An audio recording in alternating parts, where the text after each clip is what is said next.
There comes a time in life when the world grows quieter, not because the birds stop singing or the wind ceases to move the leaves, but because the voices we once cherished have faded into memory. For the elderly, loss isn't an occasional visitor. It becomes a familiar presence, a silent seat at the dinner table, a shadow by the doorway, a pair of shoes that no longer moves. While the world keeps rushing ahead, their inner world often slows down, lingering at the edge of a memory, a scent, a voice now only heard in dreams. Loss in later life is different. It is layered, complex, and often unspoken. Children may grow busy, friends may pass, and spouses may depart after decades of shared time. What remains is a quiet ache, accompanied by reflections that have nowhere to go. This article explores 6 deeply personal emotional experiences that many elderly individuals face when they lose someone dear. Each emotion is not a singular feeling, but a doorway into a long corridor of memories, regrets, acceptance, and resilience. If you've ever wondered what grief feels like when you've lived long enough to love deeply and lose often, this is a window into that world. Before we begin, if you believe in the beauty of lifelong wisdom, please subscribe and join our growing community. A quiet, lingering loneliness. It doesn't announce itself. Loneliness in old age rarely comes with thunder. It does not cry out, does not knock. It seeps in slowly, like twilight slipping through an open window, until you find yourself sitting in a room filled with silence, unsure when it arrived. For the elderly, the loneliness that follows the death of a loved one is not always dramatic.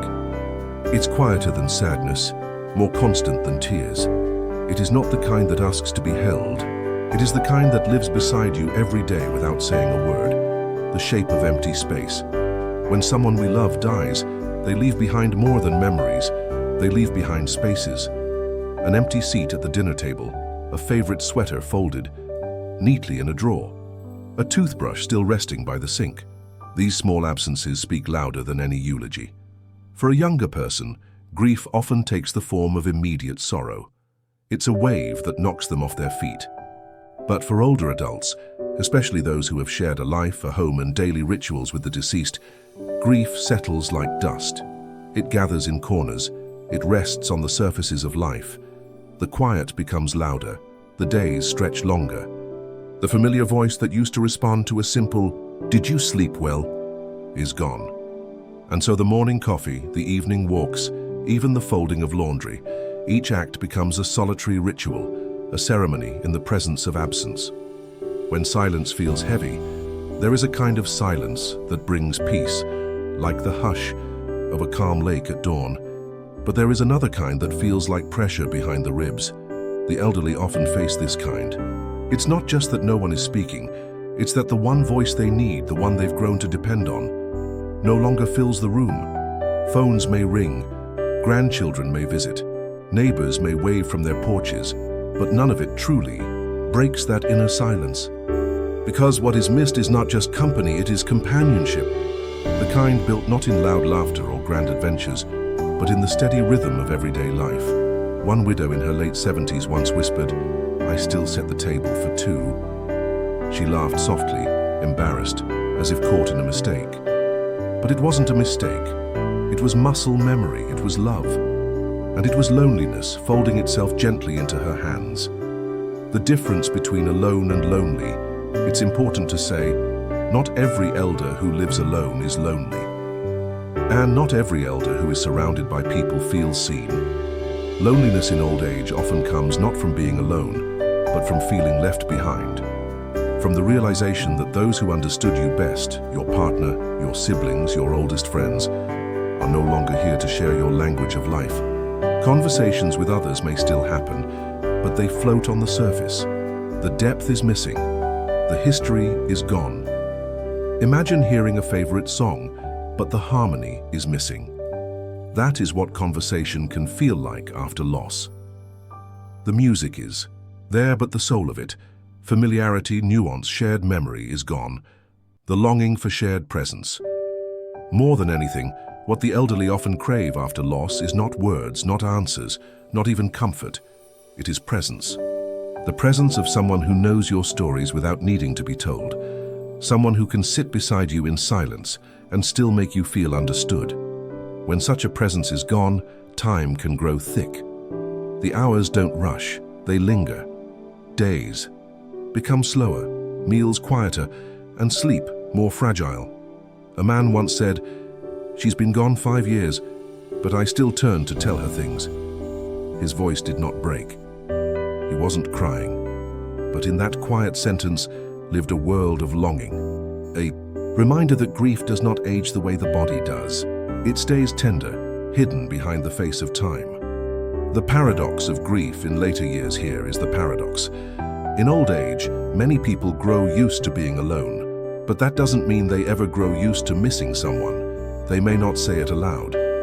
They may not want to be a burden, but in their stillness, in their gentle routines, there is often a whisper, "I miss you.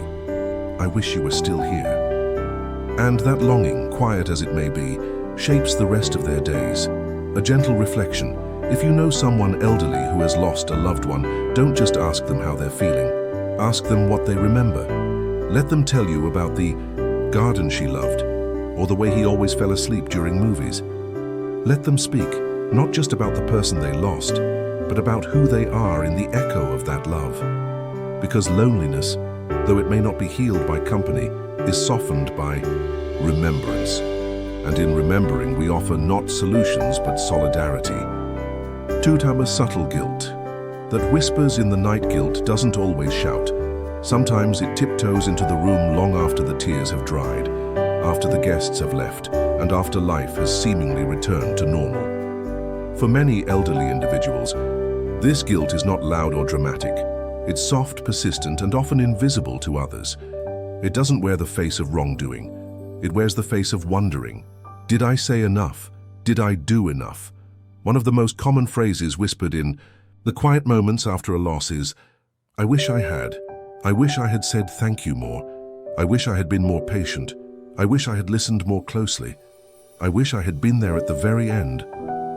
For older adults, especially those who've lived through long relationships, marriages, decades long, friendships, sibling bonds, there is often a deep well of memories. And in that well, guilt sometimes swims silently. Guilt over words left unsaid. Guilt over choices made in the chaos of caregiving. Guilt over being the one who stayed. Survivor's guilt in later life. There's a quiet sorrow that many older individuals carry when they outlive the people they expected to walk through life with, especially spouses, especially children. They may not say it aloud, but the thought lingers. Why am I still here when they are not? This kind of guilt isn't logical. It's emotional. It doesn't come from wrongdoing, it comes from loving deeply. It's a strange kind of burden, being the keeper of memories while wishing in some part of the heart that the burden could be shared, or that you had gone first. One woman in her 80s sat at her late husband's grave and whispered, "I was always the weaker one. How did I end up alone?" It wasn't self-pity, it was a quiet ache. I sensed that perhaps life had made a mistake in who it chose to remain. The guilt of caregiving decisions. In many cases, elderly individuals serve as caregivers to their spouses, siblings, or even children in their final years. And caregiving, no matter how noble, is never perfect. Even with all the love in the world, there are moments of frustration. There are shortcuts taken, harsh words spoken in exhaustion, decisions made with incomplete information. Later, when the person is gone, those moments echo louder than all the hours of devotion. "I should have taken him to the hospital sooner," I snapped at her that day. "I wish I could take it back." What if the medication made things worse? This kind of guilt doesn't go away easily because it's entangled with love. It's the grief of someone who did their best, but now wonders if their best was enough. Regret has a long memory. You see, guilt in old age is not always about grand events. It's often about small things. The last argument, the forgotten anniversary, the missed opportunity to say, "I love you." And because the elderly have more time and more stillness in their lives, regret can replay itself like an old film. Again and again. One man shared that every evening at 6 p.m., the time his wife used to call him from the kitchen, he hears her voice in his mind. And every evening he remembers the day he didn't answer her call because he was angry. She never called me again after that, he said, eyes moist but voice steady. That one memory, though surrounded by decades of love, had become his nightly companion. The guilt of wanting to move on.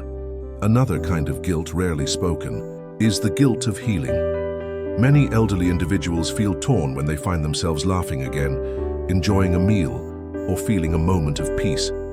They wonder, am I betraying the person I lost? There is an unspoken expectation that deep grief should last forever. That if you truly loved someone, you should carry their absence like a cross, never laying it down. But grief, in its own way, asks us not to forget, but to continue. And yet, even the act of continuing can feel like guilt. A widow once shared, "I smiled at a joke yesterday. Then I cried all night because I thought he would have smiled too."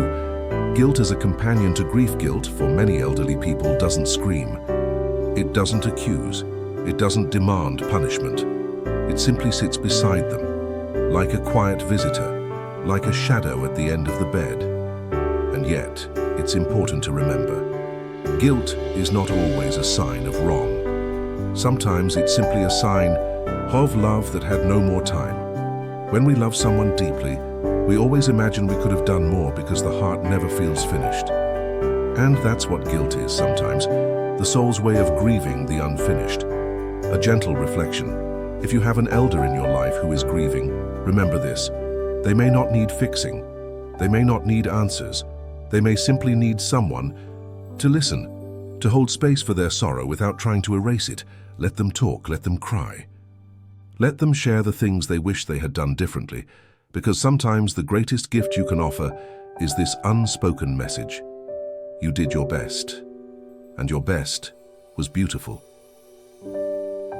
The ache of irreplaceable familiarity. Some people are not just loved, they become part of your rhythm.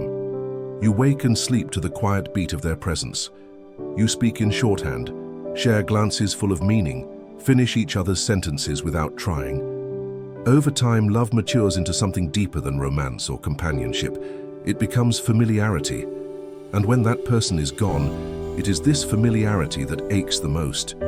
Not only the heart, but the daily being feels disrupted, like a song that suddenly loses its melody mid-verse. The small things that meant everything. The elderly often grieve not only the person, but the pattern, the sound of slippers against the hallway floor, the way she folded towels just so, the hum he made reading the newspaper, the way the light fell differently when they were still in bed. These small, almost invisible things become the architecture of everyday life. And when they vanish, the house is still there, the roof intact, but something foundational has collapsed. One man in his 80s said, the hardest part wasn't the funeral. It was making coffee the next morning and realizing no one would take the second cup. Loss doesn't always shout. Often it sighs quietly through the routines of life. When no one knows your backstory, there is a unique sorrow in losing the one who knew your history. Not just your milestones, but your messy, real, unfiltered self. In later life, especially for those who've been with their partners or friends for decades, familiarity isn't just comfort, it's identity. That person knew who you were before the gray hair, before the walking cane, before the medications. They knew your youth, your struggles, your laughter, when it was still full-bellied and carefree. When they leave, a mirror disappears. The version of yourself that only existed in their eyes vanishes too. An elderly woman once said, "He remembered things about me I had forgotten." And in that sentence lived the true grief, not just of losing a person, but of losing a witness to your life. The quiet confusion of change familiarity brings a sense of grounding. It anchors a person to time and place. When that is lost, the world feels subtly off-center.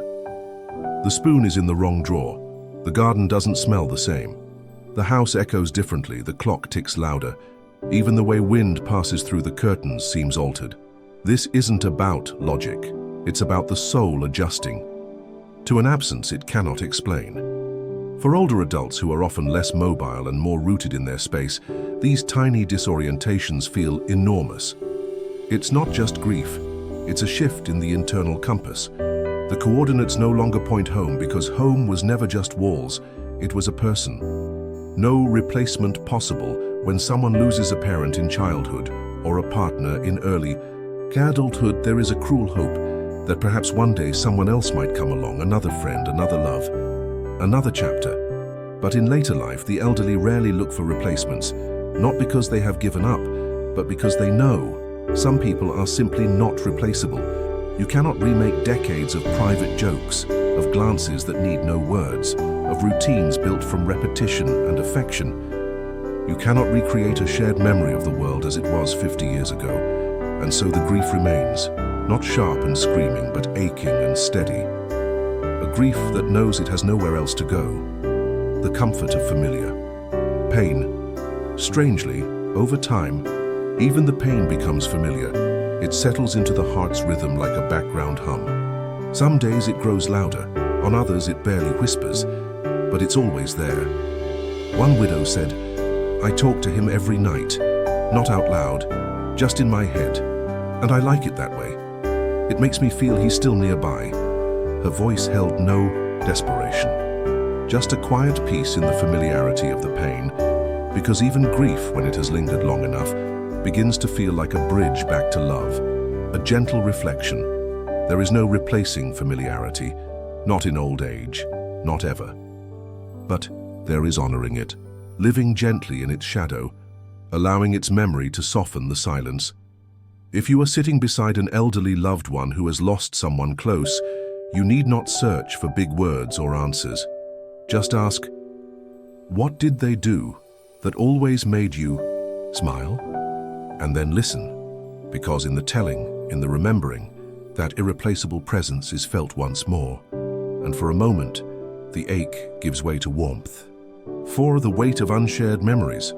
What happens to a memory when only one person remembers it?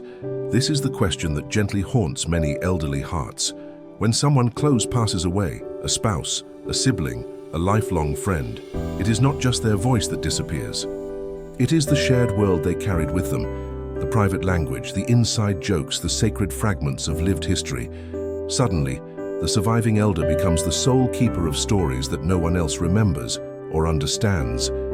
And that is a burden more heavy than time. The loneliness of shared but now solo moments. There are memories that were never meant to be told aloud. They were meant to be glanced at, across the dinner table, through a smile, a nod, a quiet sigh. They lived in gestures, in unspoken knowing, but now they live in silence. An old man once looked out across a lake and said, "This was our spot. She always liked the mornings here." He said it to no one in particular. His tone wasn't sad, but hollow in a way only grief knows, because while he could still see the water, still feel the breeze, there was no one left to remember why it mattered. That's the wound that doesn't show. Being the last one who remembers a moment that used to belong to two. The unraveling of a shared life story. For the elderly, especially those who've spent a lifetime building a life with someone. Memory is not a solo archive, it's a shared story. When one part of that story is lost, the remaining pages feel incomplete. Names start to lose meaning. Places lose their emotional color. Events become faded photographs, missing context. They try to tell their children, their grandchildren, "Your mother loved this song. Your grandfather always stood right there during New Year's Eve." But these words often land softly and vanish, because while others may listen, they cannot feel the weight of the moment. They weren't there. And so, many elders carry those memories inward, like letters they never send. When memory becomes a secret over time, some memories become too fragile to share, not because they're painful, but because the person they belong to is no longer here to confirm them. Did that moment really happen? Was that the exact date? Was the color of her dress blue, or was it green? And in this quiet unraveling, the memory starts to feel less like a treasure and more like a question. Elders begin to doubt their own past, simply because there's no one left to nod and say, "Yes, I remember too." One woman said, "Sometimes I wonder if I've made it all up, but then I close my eyes and I see it clearly. It's real to me." And that may be the most bittersweet truth of grief in later life. The past remains vivid, but no longer shared. A gentle ache that time does not erase. The world continues forward. People grow up, move on, forget. But for many elders, the timeline splits.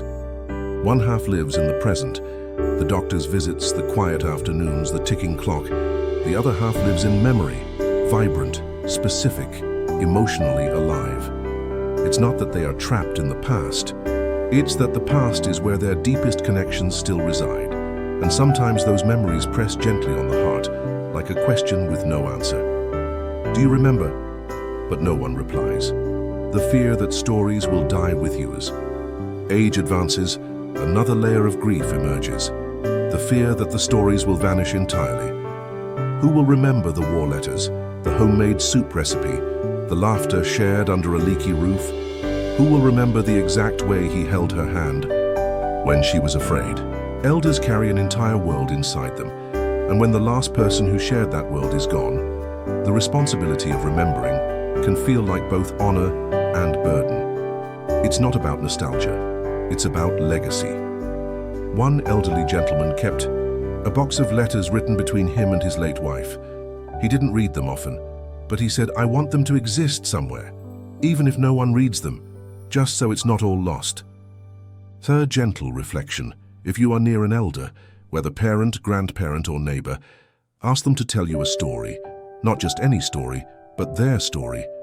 The one that lights their eyes or makes their voice trail into silence. Let them name names you've never heard. Let them describe scenes you can't picture. Let them bring the unshared memories into the room, just for a moment. Because when a memory is shared, even once, it breathes again. It settles into another heart.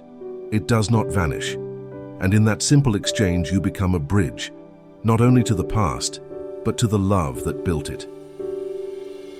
The fear of becoming the next to go grief, when paired with aging, often carries a silent shadow, fear. Not the sharp, panicked fear of youth, but a quieter, colder one, like a long hallway you know you must walk down, though you don't know when or how. For the elderly, losing loved ones isn't just about absence. It is also a mirror. Each funeral, each empty chair, each photo frame now missing a smile, reminds them that their own time is drawing nearer. The grief for others becomes, in part, the preparation for their own goodbye. When loss becomes a countdown. Younger years, death feels far away, something that happens to others in the margins. But for those in their later decades, especially after the loss of close peers or lifelong companions, death becomes less abstract. It becomes a calendar they do not control, and the ticking clock grows louder. One elderly man put it plainly, "Every time I lose someone close, I feel a little closer to the edge." This isn't morbidity, it's clarity. A sober awareness that life has entered its winter and the snow has already begun to fall. Sleeping with one eye on the silence. With age comes a heightened awareness of the body's fragility, a skipped heartbeat, a faint pain in the chest, a momentary loss of balance. These now feel loaded with possibility, and after the loss of someone close, especially a spouse or a friend of the same age, the mind begins to scan its own condition with more urgency. Many elders quietly ask themselves, will I be next? Will I go quickly like she did, or slowly like him? Will anyone be there when I go? These questions rarely find voice, but they haunt the quiet hours, especially after the final light is turned off and the room falls still. The loneliness of being. The last leaf. There is a unique kind of solitude reserved for those who outlive most of their circle. Like the last leaf clinging to a branch in late autumn, there is beauty in their endurance, but also deep loneliness. One widow shared, "We used to go to each other's birthdays. Now I light a candle and sit alone." The longer one lives, the more funerals they attend, the more names they cross off their address book, the more calls go unanswered because there is no one left to call. This isn't just about social loss, it is existential. It's the ache of realizing that one's world is shrinking, and that they are the only one left walking in it. Fear woven into the fabric of days. For many elderly individuals, the fear of death doesn't shout. It moves quietly, like a draft under the door. It affects small choices, not planning too far ahead. Giving. Away things just in case. writing names on the back of old photos so someone might remember, cleaning up the house not for comfort, but to make it easier on whoever comes after. This fear is not weakness. It is preparation, not because they are giving up, but because they know at some point we all must go. And after losing a loved one, the distance between them and yourself begins to feel achingly small. The ache of wanting to stay a little longer even. Amidst the fear, there is also longing. Most elderly individuals do not fear death because they hate the idea of dying.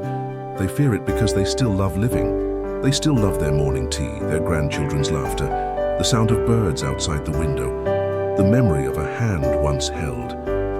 Death is frightening, not because it ends pain, but because it ends beauty. A grandmother once said, "I'm not afraid of death. I'm afraid of missing next spring." What a gentle, honest ache, to know your soul still delights in the world, even as your body prepares to leave it. A gentle reflection. When the elderly lose someone close, they are not just grieving a death, they are also confronting their death. This fear doesn't need to be fixed. It needs to be honored. If you are beside someone in the twilight of life, let them speak of their fears without rushing to reassure. Let them talk of endings. Let them name the things they would miss. Let them wonder aloud and offer this silent blessing, even if you never say it out loud. May you feel the time you have left as deeply as the life you have lived. Because even when death draws near, life, full, precious, and fragile, still stirs in every breath. 6. The quiet yearning to still matter grief is not just about who is gone, it's also about who remains and what they become in the aftermath. For many elderly people, losing someone dear is like losing a part of themselves. But beyond the sorrow and the silence, there is a deeper, more tender question left unspoken. Do I still matter now that they are gone? It is not vanity. It is not neediness. It is the soul's quiet longing to still be seen, still be needed, still be part of the world, even when the world they knew has already begun to vanish. When purpose leaves with a person. Many elders have spent decades in the act of care. As spouses, they cooked, tended, and worried. As siblings, they called and remembered birthdays. As friends, they showed up, reliably, quietly, lovingly, and then one day the person who received that care is no longer there. Suddenly, there is no one to make tea for, no one to remind about their pills, no one to check in with every night.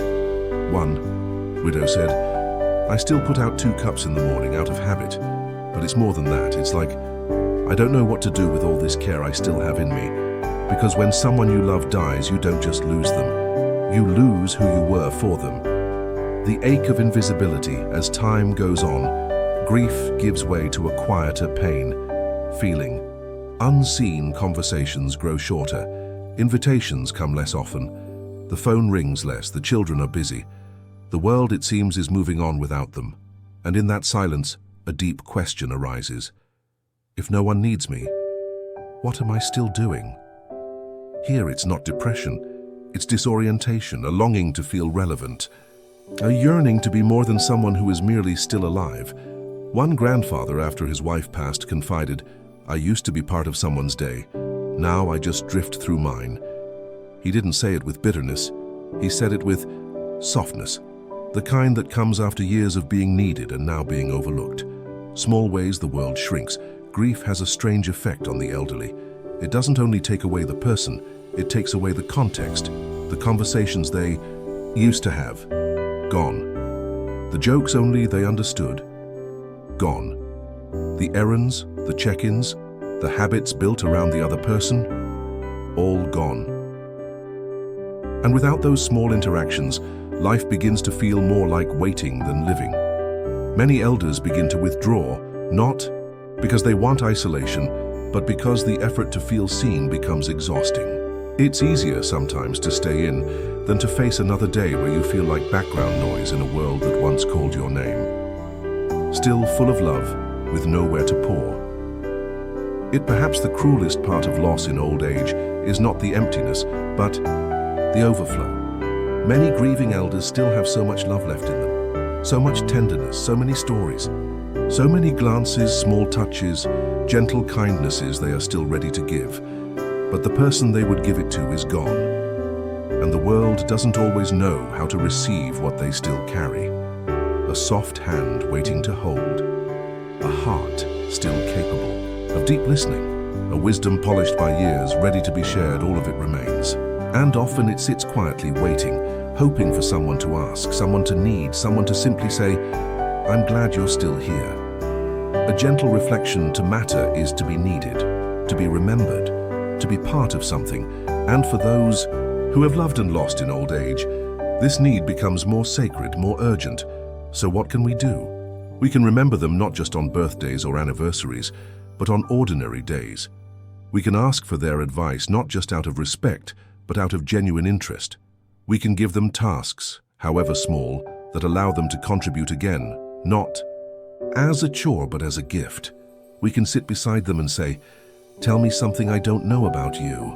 Because every elder behind their quiet grief still holds a flickering light inside them that whispers, "I still want to matter, I still want to give, I still want to be seen," and with our care, that light can glow warm once more. Grief as the last language of love. There is a kind of silence only the elderly know. It is not merely the absence of sound, but the quiet that settles after a lifetime of love has left the room.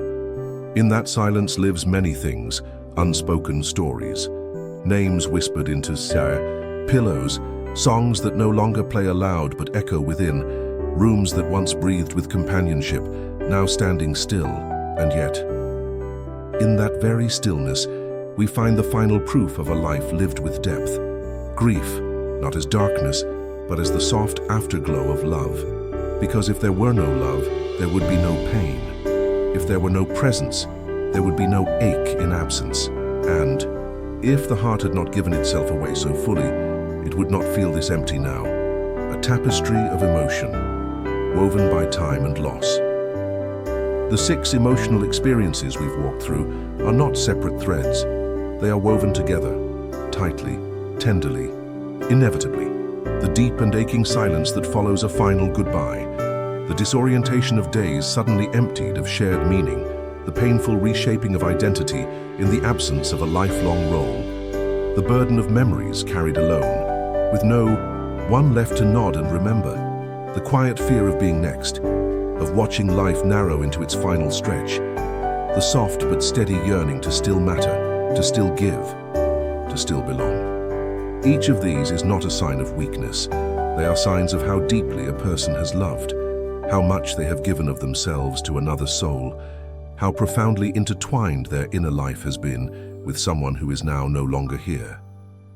And yet, somehow they endure, the strength in still being.